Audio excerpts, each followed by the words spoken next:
안녕하십니까. 날마다 꿈꾸며 귀화하는 남자 바이오스라이프 프랜차이즈 오너 김수복입니다.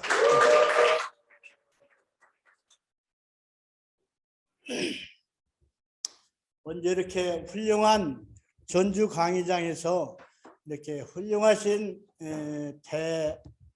선배님이신 강사님들과 리더 사장님들 앞에서 제가 이렇게 햇병아리가 강의를 하게 돼서 정말 너무 미흡한 점이 많을 것 같습니다. 오늘 이 자리를 허락해 주신 이효섭 스폰서님과 이초원 스폰서님께 진심을 다하여 감사의 말씀을 드립니다. 먼저 제가 이렇게 훌륭하신 강사님들 모시고 저의 그 체험의 말씀을 드리게 돼서 정말로 무엇하고 어디서부터 어떻게 말씀을 드려야 할지 정말 정리가 잘 안 되는데요.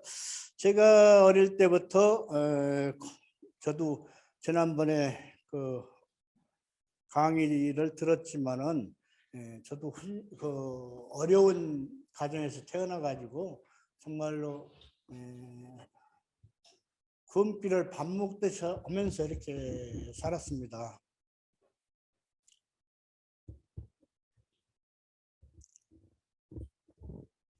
그리고 저는 수술을 많이 하여 그런지 금방 들은 것도 생각이 잘 나지 않습니다. 그나마 저희 회사 제품인 클리어스터를 먹고 기억을 조금씩 더듬어가며 이렇게 준비를 하게 되었습니다. 노트북에 저장하여 이렇게 쳐다보지 않으면은 강의를 할 수 없는 그런 입장이라 이렇게 쳐다보면서 강의를 하게 됨을 대단히 송구스럽게 생각이 듭니다. 그 언젠가 어느 지인께서 보내준 감동적인 글이 생각나서 잠시 소개해 드리도록 하겠습니다. 내가 초등학교 6학년 때 6.25 전쟁이 났다. 아버지는 내 머리를 쓰다듬으며 어머니 말씀 잘 듣고 집 잘 지키고 있어 하시고는 한강을 건너 남쪽으로 가셨다. 그 당시 내 여동생은 5살이었고 남동생은 전무기였다. 인민군 지하에서 한 달이 넘게 고생하며 살아도 국군은 보이지 않았다. 어머니는 견디다 못해 아버지를 찾아 남쪽으로 가자고 하셨다. 우리 3남매와 어머니는 보따리를 들고 아무도 아는 이가 없는 남쪽으로 향해 길을 떠났다. 일주일 걸려 겨우 닿은 곳이 평택 옆 어느 바닷가 조그마한 마을이었다. 인심이 사나워서 헛간에도 재워주지 않았다.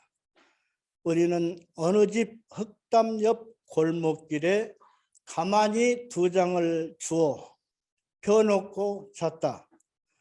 어머니는 밤이면 가만히 위에 누운 우리들 얼굴에 이슬이 내릴까 봐 보자기를 씌워 주셨다.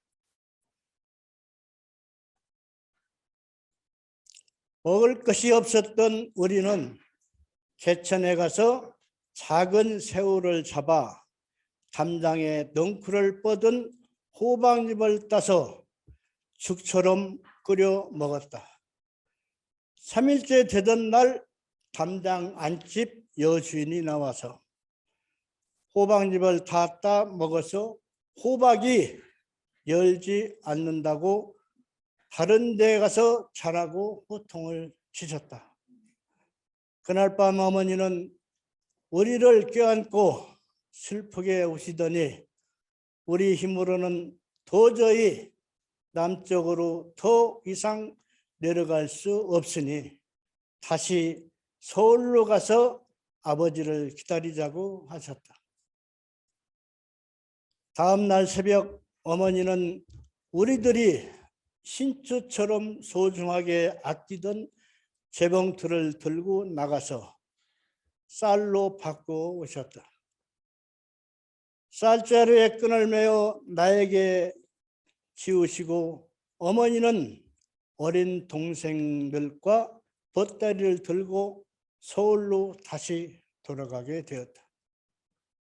평택에서 수원으로 오는 산길로 접어들어 한참을 가고 있을 때였다.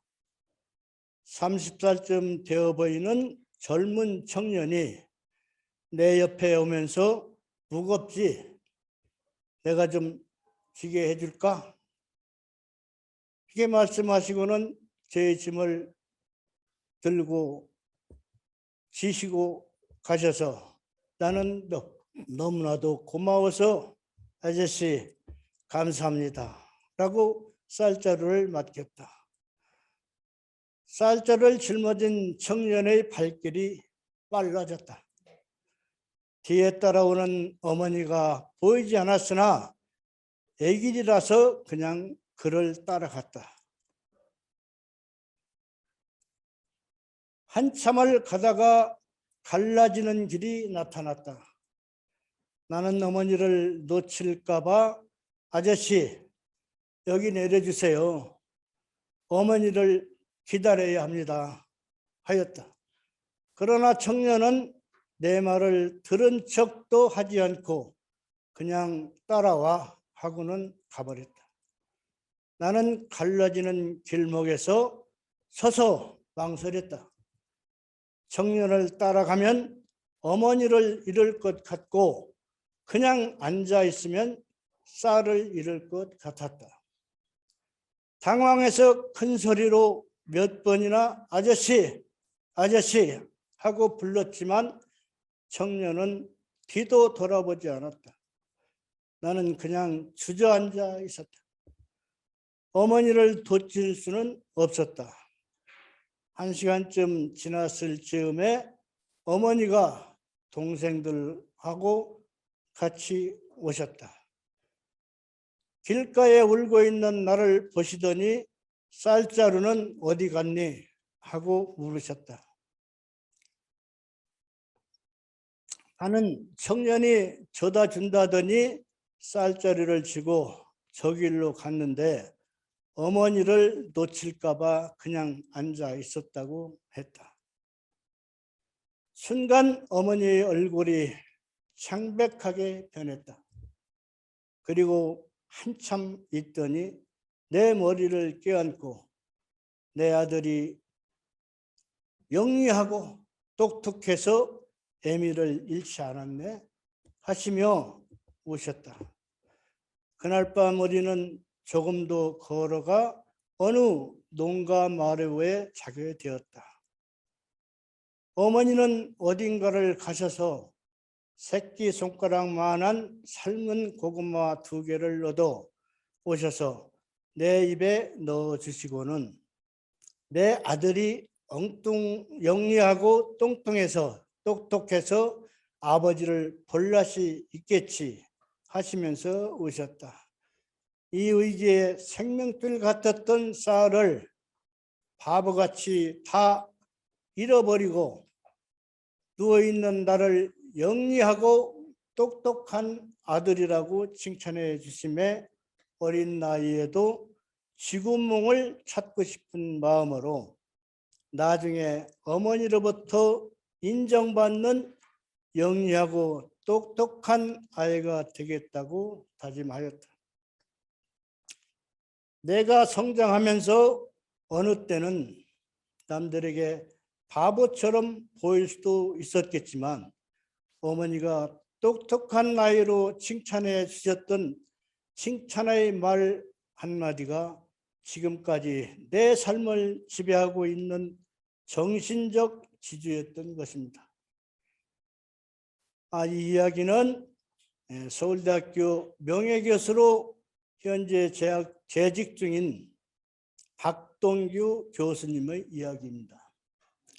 이 글 속의 어머니는 시인 박목월 선생님의 아내이고 박동규 교수는 박목월 시인의 아들입니다. 잠시 목이 타가지고요. 마치고 오겠습니다.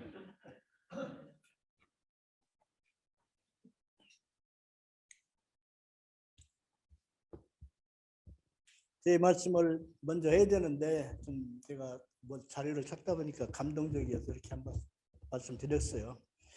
저는 올해 7학년 2반에 재학 중입니다. 저도 성장 과정이 위에서 말씀드린 내용과 지난번 순천 화순센터의 앞에 계신 허을교 강사님처럼 비슷한 시기에 성장한 등잔불 세대입니다. 어렵게 살던 시기에 태어나서 눈 뜨고 사는 자체가 고통이었습니다. 저희 부모님은 보령에서 무창포 쪽으로 12km쯤 거리에 해변가 주변에서 사셨다고 합니다. 그곳에서 제가 출생을 하였고 1950년 6월 25일 전쟁이 발생되자 저를 등에 업고 보령의 산속 동네인 미산면 도옥리 산속으로 피난을 하여 제가 그곳에서 초등학교에 들어가기 전 어린 시절을 그곳에서 살게 되었습니다. 그곳 생활은 요즘 TV에 등장하는 자연인들하고는 비교가 안 되는 극한 생활 속의 연속이었습니다. 전쟁 후 3년이 감으로 먹고 사는 자체가 고통이었다고 합니다. 얼마나 먹을 게 없었던지 동절기에는 시래기죽과 하절기에는 독사풀죽으로 연명을 하고 살았다고 합니다. 저도 사실 시래기죽하고 독사풀죽을 먹은 기억이 있습니다. 앞에 계신 리더 사장님들은 혹시 시래기는 아실 텐데 독사풀 아시는 분 계십니까? 역시 다음 타자로 진행합니다.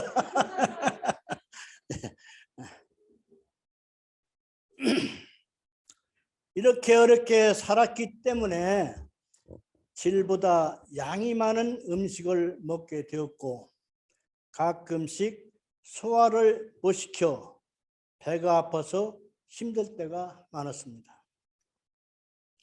그럴 때마다 부뚜막에 소금을 한 주먹 쥐고 이렇게 먹고서 물을 마시면은 한참 있으면은 끄하고 이렇게 소화가 됐습니다. 경험이 있으신 분 계시지 않을 걸로 저는 생각되고요.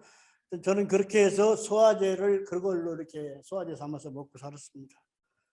이런 어려운 과정을 거쳐 성장은 하였지만 저희 동네에서 친구들과 자치기, 숨바꼭질, 달리기 놀이를 하면 저는 월등하게 몸이 빨라서 따라오는 친구가 없었습니다. 겨울방학이면 동네 청년들하고 30리가 넘는 산속으로 들어가 고조배기라고 하는 나무 뿌리를 캐어 지게에 가득 짊어지고 오다 보면은 능숙한 청년들을 따라갈 수가 없어서 쉼터에 쉬고 출발할 때마다 나무 한 개씩 놓고 출발을 해야 같이 따라갈 수가 있었습니다. 그 집에 와서 보면은 지게 고주배기가 거의 바닥나서 밖에 안 남았어요. 그렇게 참 어렵게 살았습니다. 그 시절에 어찌 그렇게 어렵게 살았는지 여기 함께 계신 40, 50대 스폰서님과 리더 사장님들은 이해하기 힘드실 것입니다. 그렇게 어렵게 살면서도 동물적인 감각을 타고났던지 달리기를 잘해서 시골 초등학교 운동회 날이면 마을 청년들끼리 경쟁하는 릴레이 경기가 있는데 중학교 때부터 선수로 선발되어 제일 먼저 스타트를 제가 시작하면은 저를 따라오는 사람이 없었습니다. 부여군에서도 실시한 중고등부 육상대회에서 1등을 하였고 대전 충남 육상대회에서도 1등을 하여 대구에서 개최되는 전국체전에 출전하게 되는데 학교 재정이 어렵다는 이유로 보낼 수 없다고 하여 저 혼자 자비로 출전하여 참가하는데 뜻을 가져야 했습니다. 졸업할 무렵 대전의 모 고등학교에서 특기 장학생으로 요청이 들어왔지만 저희 도전은 거기까지가 전부였습니다. 저는 20대 초에 한국전력에 입사하여 신체 검사를 하는 과정에서 엄청난 고민을 하게 됩니다. 혈압이 120에 180으로 높아 통과되지 못하고 급하게 달려와서 그런가 하고 잠시 안정을 취하고 몇 번씩 측정을 해 보아도 수치가 변하지 않는 것입니다. 담당 선생님께서 안 되겠다는 말씀으로 고개를 흔들흔들 하면서 이렇게 저한테 눈빛으로 말씀을 해 주셨습니다. 저는 사정사정 해가지고 수치를 정상 수치로 만들어 주셔서 군산시점에 첫 발령을 받고 근무를 하게 됩니다. 직장에서 근무하는데 종종 머리가 무겁고 매사에 의욕이 떨어지고 음료수가 당겨서 하루에 몇 병씩 마셔봐도 그때뿐이고 해결이 되지 않았습니다. 여름철이라 그런가 했는데 철이 바뀌어도 변하지 않는 것입니다. 퇴근 후에는 동료들과 함께 군산극장 뒷골목에 가면은 술집들이 수없이 많습니다. 퇴근해서 거기를 몇 집씩 들려서 하숙집에 들어가는 것이 하루 일과였다고 봅니다. 그런 영향이었던지 세월이 흐를수록 점점 무기력하고 힘들어서 30대 중반에 병원에 찾아가서 혈압약과 당뇨약을 처방받아 먹게 되었습니다. 그 후에 저는 동료들의 권유로 30대 후반부터 노조 위원장을 시작하여 21년간 위원장직을 수행하였고 나름 성실함이 인정되었는지 전 직원 2만 5천 명 중에 선발되어 2005년도에 노동부에서 주관하는 근로자의 날에 동탑 산업훈장을 수여받고 부부 동반하여 일주일간의 해외 연수도 다녀오게 되었습니다. 오랜 기간 노조위원장을 수행하다 보니 물 마시는 것보다 술 마시는 날이 더 많았던 것 같습니다. 결과는 북한에 김정은이가 호시탐탐 노리고 있는 그 몸매를 능가할 정도로 되어 있었습니다.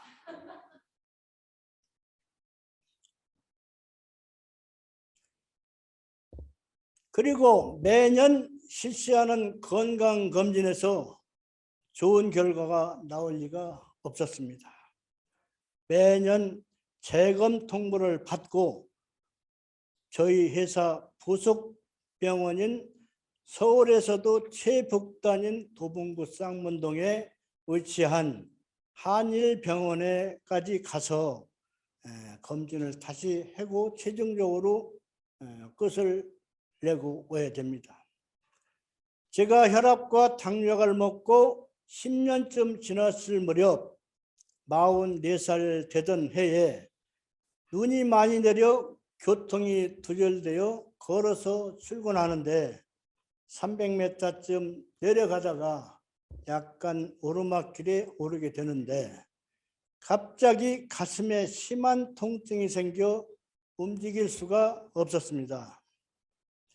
지역의 내과에 가서 검사를 하여 보았더니 빨리 큰 병원에 가서 검사를 해보라는 것입니다. 그리고 나서도 미루다가 가을에 직장 동료들과 영암 월출산에 등반하러 갔다가 그때 죽지 않고 살았다는 것이 유니티 안에 들어와서 공부하다 보니 하늘이 내린 고래심줄같이 타고난 저의 생명줄을 알 수가 있었습니다. 가슴이 아프고 식은땀이 나고 걸 수가 없었습니다. 휴대폰이 없는 시절이라 버스는 출발하여 도갑사 쪽으로 출발하여 연락할 방법도 없었습니다. 함께했던 부장님이 청심환을 줘서 먹고서 가다시고를 수없이 하면서 7시간이 넘게 도갑사에 도착하여 동료들과 합류할 수 있었습니다. 무식하면 용감하다는 말이 아마 저를 두고 하는 말이 아닌가 싶습니다. 그 후에 대학병원에 검사를 갔더니 3일은 검사를 해보아야 한다고 하면서요. 하루 반도 안 돼요.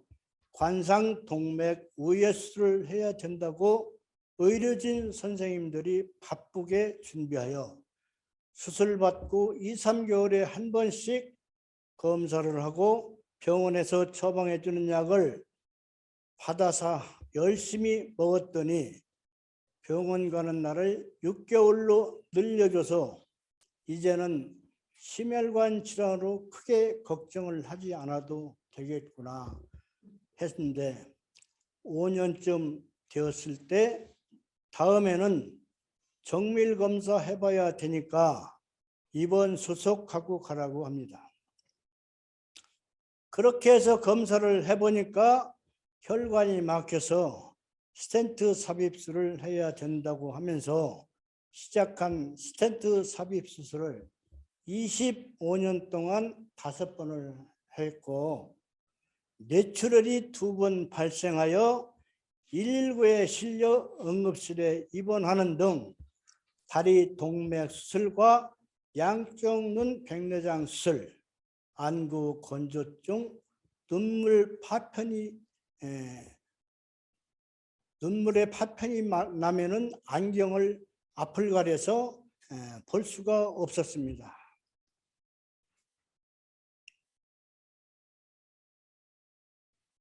그리고 수면무호흡증으로 옆에서 잠자던 저희 집사람이 죽었나 싶어가지고 이렇게 가끔 흔들어서 잠을 깬 일도 한두 번이 아니었습니다. 손가락 통풍으로 물병 하나 딸 수가 없었습니다. 그렇게 통풍이 그렇게 아프더구만. 다리 동맥 수술과 허리 협착 수술을 2번 하고 난 뒤에 응치부터 발가락까지 저리고 아파서 걸을 수가 없었습니다. 또한 무좀과 아토피 가려움증이 시작되면 피가 철철 나도록 긁어도 소용이 없고 이 약 저 약 먹고 바르고 문둥병약까지 먹었지만 소용이 없었습니다.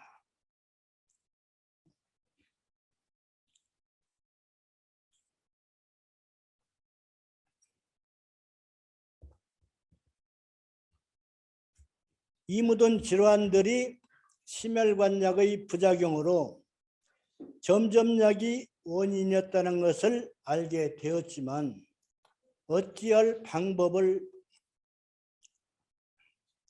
모르고 심각하게 혈관 질환으로 고민하고 있을 때 오늘 함께 하신 이영도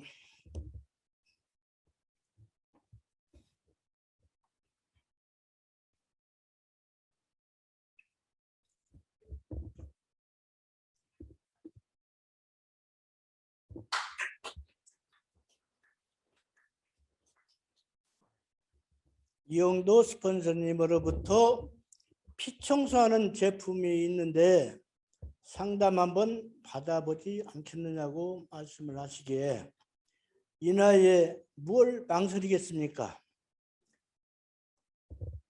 약속을 하고 약속 장소에 갔더니 함께 하신 이도겸 스폰서님께서 상담을 해주시는데 정말 얼마나 대단한 제품인지 먹기만 하면은 정말 피가 맑아져서 더 이상 혈관 때문에 고생을 하지 않겠구나 하는 생각이 들었습니다. 즉시 바이오스라이프 C 플러스와 셀룰라 에센셜 플러스 팩, 클리어 스타트 팩 플러스 등 20여 종류의 유니시티 제품을 처방받아 한 가방 들고 집에 들어갔더니 그런 제품이 어디 있느냐고 하면서 당신은 기가 너무 얇아서 큰일이다고 하면서 간호직을 하고 보건소에 근무하고 있는 큰딸과 둘째 딸, 셋째 딸까지 합세하여 한동안 저를 바보 취급하고 살아야 했습니다. 강의를 듣고 먹어야 효과가 좋다고 하여 6개월 정도 듣고 먹고 했더니 몸이 가볍고 날아갈 듯한 기분이 좋아져서 피검사를 하였더니 제가 제품 먹기 전에 HDL 콜레스테롤이 39에서 53으로 오르는 등 모든 질환들이 시천 듯이 사라져서 병원약을 모두 끊고 난 후에 가족들이 바늘기만큼씩 귀가 열리기 시작하여 이젠 제법 잘 먹고 소통도 되고 대화도 잘 되고 있습니다. 제가 먼저 보여드려야 되겠더라고요. 그리고 제품 복용 후 6개월 정도 되었는데 귀에서 나는 소리가 아니고 이 머릿속에서 일초에 2번씩 소리가 쉬지 않고 나는데 쿵, 쿵, 쿵 하면서 이렇게 소리가 한없이 납니다. 한의에 가서 알아보았더니 머릿속에서 나는 내력, 뇌 속에서 난다고 내력이라고 하더라고요. 귀에서 나면 청력이라고 하는데 내력이라고 하길래 뇌출혈로 막혔던 혈관을 뚫는 호전 반응이 아닌가 생각이 되어서 병원 안 가고 참고 견뎌봤더니 7개월 정도 되니까 소리가 조금씩 작아지기 시작하더니 어느새 깨끗하게 청소가 되었는지 아무 소리도 나지 않아서 어찌나 신기하던지 머릿속이 조용해서 정말 살 것 같았습니다. 열어볼 수만 있으면 뚜껑을 열어놓고 얼마나 어떻게 생겼는지 확인하고 싶었지만 그럴 수가 없었습니다. 또한 몇 달째 머릿속이 부스럼이 계속 올라오는데 이 또한 모세혈관이 열리면서 나오는 호전 반응이 아닌가 싶습니다. 혹시 지분결량이 되어서 저를 모르는 분들이 있을까 봐 일찌감치 걱정을 하게 보았습니다. 그리고 클리어스터팩 플러스를 체험하면서 하루에 9번을 설사하는데 너무나도 힘들어서 강의를 듣고 먹었기 때문에 호전 반응이라는 것을 알 수 있어서 견디고 견뎌봤더니 2년에 한 번씩 건강검진할 때 대장 내시경 하면은 용종을 4개에서 5개씩 제거했다기에 8개월 체험 후 작년에는 용종이 어떻게 생겼는지 궁금해서 수면이 아닌 일반으로 신청하여 처음부터 끝까지 저희 대장안을 확인할 수 있었는데 정말 우리가 줌 강의 때 동영상으로 깨끗한 대장 속을 보는 것처럼 깨끗한 저희 대장 속을 확인할 수 있었습니다.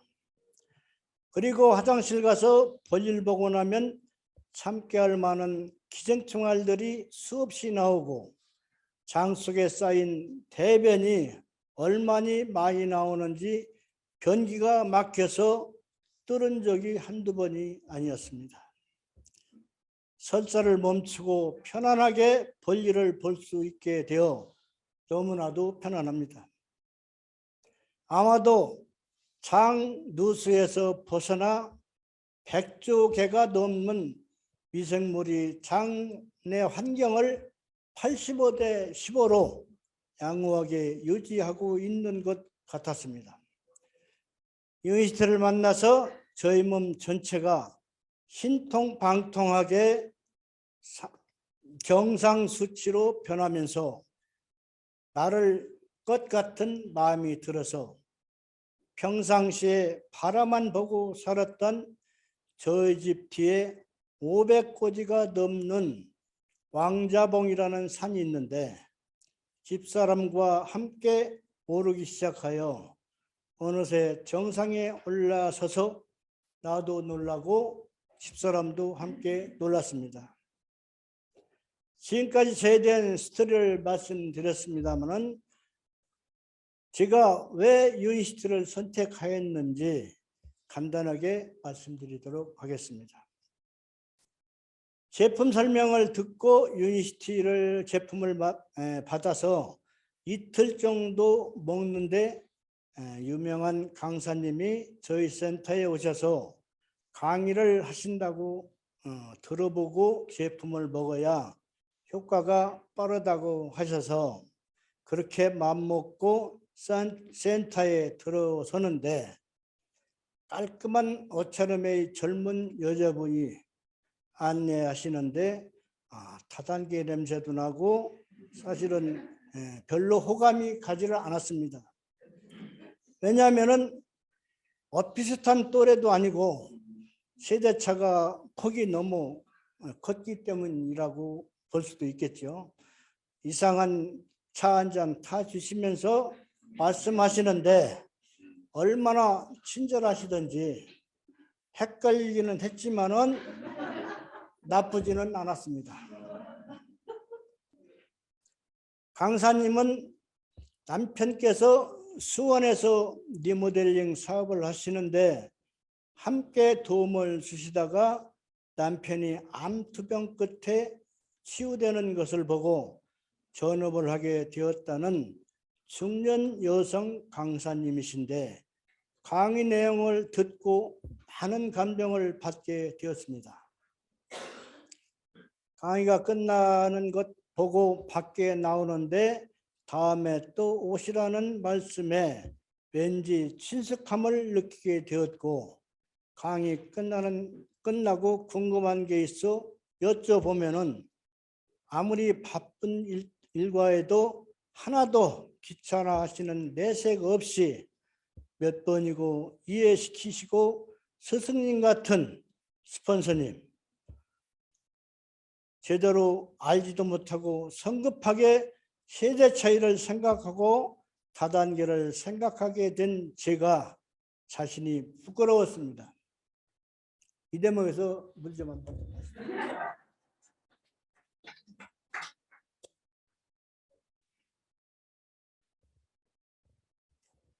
저는 인생 후반에 이곳 유니티를 알게 된 것을 무척 행복하고 감사하게 생각합니다.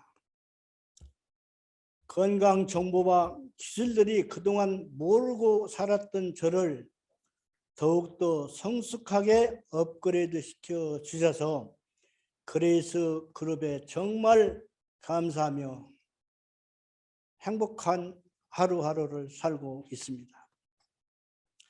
스폰서님, 이지연 스폰서님께서는 저희들의 가슴속에 돼지 저금통 하나씩 준비해 놓고 새로운 정보를 배울 때마다 500원씩 저축해 놓았다가 필요할 때 유용하게 쓰라고 하십니다. 이렇게 매사에 지혜롭고 현명하신 이지연 스폰서님께서 보령센터에 계시다는 것이 저희들은 크나큰 자랑이며 제가 이 자리에 설 수 있는 가장 큰 동기부여가 되었다고 솔직하게 말씀드릴 수 있습니다. 언제나 공정하시고 뚜렷한 중심으로 예의 바르시고 꽃보다 아름다우신 인간미와 뛰어난 리더십은 저희 센터의 표상적인 인물로 영원히 자리매김될 것입니다. 저희들이 현장에 가서 총 맞고 돌아와서 마음이 지쳐 힘들어할 때는 저희 센터의 어머니 역할로 따뜻한 위로의 말씀 한마디가 보약이 되어 다시 일어설 수 있도록 에너지를 재충전시켜 주시는 이지연 스폰서님, 인생 후반에 이런 훌륭하신 스폰서님을 만난 것은 복 중에 복. 제가 잠깐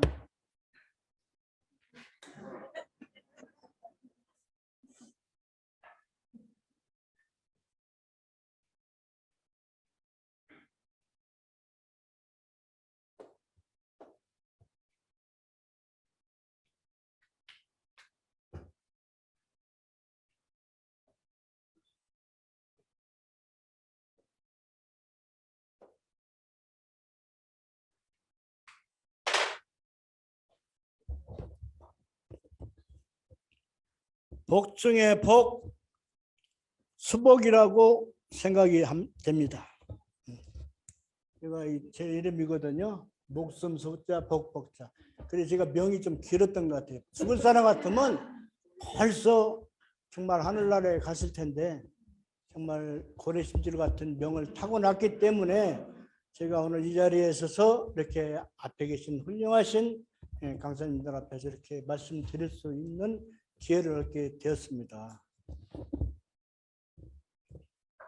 오늘 또 감사한 마음으로 건강하고 행복하게 저희 센터의 지킴이가 될 것을 굳게 약속드립니다.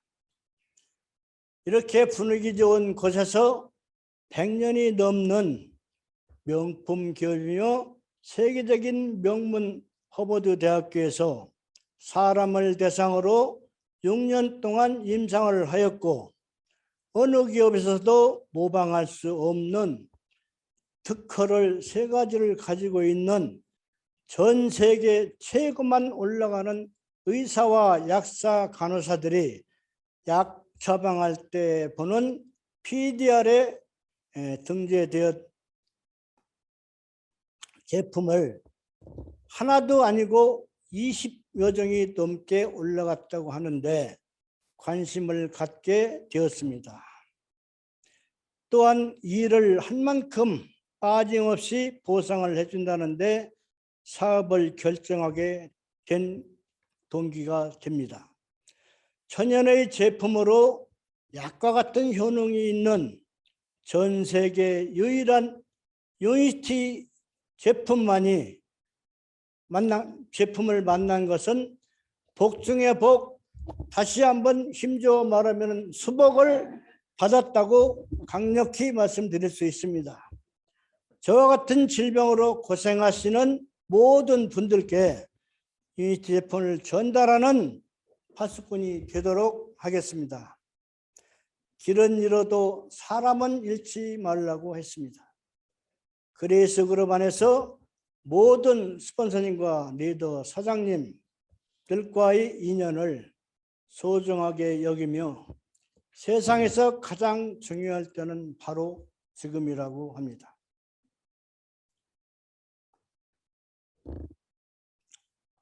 지금 함께 할 수 있는 사람이라고 했고요. 간단하게 저에 대한 스토리와 체험의 말씀을 전해드렸습니다.